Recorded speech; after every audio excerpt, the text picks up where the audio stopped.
Bapak, Ibu, dan saudara sekalian, firman Tuhan akan kita renungkan dari Lukas 20 ayat 7 dan 8 demikian. Lalu mereka menjawab bahwa mereka tidak tahu dari mana baptisan itu. Maka kata Yesus kepada mereka, "Jika demikian, aku juga tidak mengatakan kepadamu dengan kuasa manakah aku melakukan hal-hal itu." Saudara-saudara sekalian, kepada para ahli Taurat, imam-imam kepala dan tua-tua Yahudi yang mempertanyakan otoritasnya, Tuhan Yesus tidak bersedia menjawab sebab mereka tidak percaya kepadanya. Tetapi kepada orang banyak dia mengajarkannya melalui sebuah perumpamaan sebagai berikut.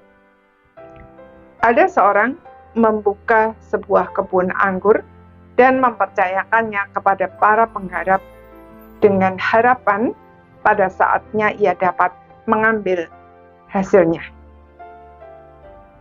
Namun, apa yang terjadi ketika saatnya tiba? Beberapa kali ia mengutus hamba-hambanya untuk mengambil hasilnya, tetapi para penggarap tersebut bukan hanya tidak mau memberikan apa yang menjadi hak si pemilik itu, melainkan juga memukul, melukai, dan melemparkan hamba-hamba itu keluar kebun. Kemudian si pemilik kebun itu mengutus anaknya sendiri dengan harapan para penggarap tersebut akan menghormatinya. Tetapi mereka justru membunuhnya, agar dengan demikian mereka dapat merampas kebun anggur tersebut dan menjadikannya milik mereka sendiri. Akhirnya sang pemilik kebun datang sendiri, membinasakan para penggarap tersebut dan mempercayakan kebun itu kepada orang lain. Saudara, melalui perumpamaan ini secara tidak langsung Tuhan Yesus menunjukkan siapa Tuhan, siapa dirinya, siapa umat Israel, dan siapa para pemimpin itu. Tuhan adalah pemilik kebun anggur. Tuhan Yesus adalah anaknya. Umat Israel adalah kebun anggurnya Tuhan, dan para pemimpin itu adalah para penggarap kebun anggur tersebut. Saudara, para pendengarnya saat itu termasuk para pemimpin yang mempersoalkan otoritas Tuhan Yesus itu pasti mengerti, sebab gambaran umat Israel sebagai kebun anggurnya Tuhan sudah sangat mereka kenal. Sayangnya, daripada mengaku dosa dan bertobat, mereka justru berusaha semakin keras untuk menyingkirkan Tuhan Yesus.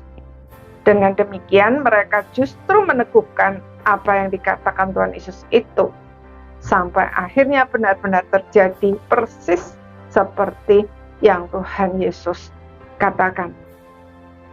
Mereka memang berhasil menyalibkan Tuhan Yesus sampai mati. Tetapi justru karena itu, Tuhan Yesus menggenapi seluruh karya keselamatan bagi umat manusia.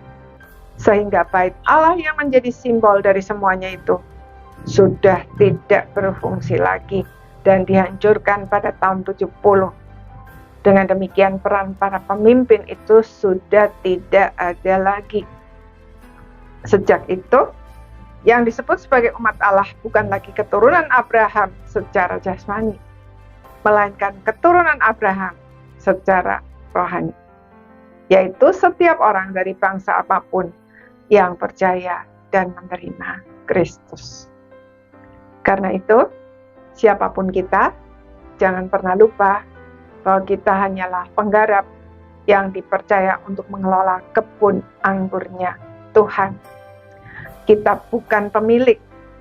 Semua hasil pekerjaan kita adalah milik Tuhan, dan oleh karenanya harus dikembalikan kepadanya. Amin.